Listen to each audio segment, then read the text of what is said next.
Hei, pakko kertoa tää yksi juttu. Kun meidän lähelle avattiin se uusi eläinkauppa. Marsu, onko se vähän tylsä? Tämmösen mä oon aina halunnut. Menee ihan omia polkuja. Ai!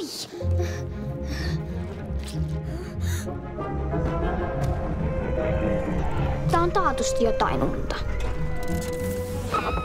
Sut on nyt, tietsä, valittu supermarsujen joukkoon.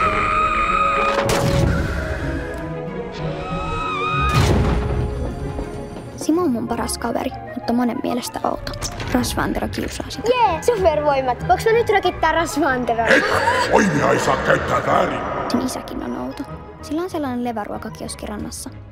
Merenpoukamasta on noussut parvi silakoita kostamaan ihmisille. Myrkytetty silakka on vihainen silakka. Ne pitäisi saada turvaa jonnekin. Oisit heti sanonut.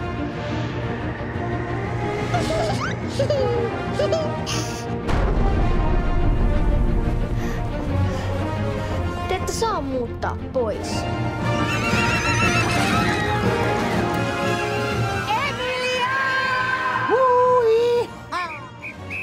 Mä tiedän, missä tää kaikki johtuu. Terroristit pois merestä!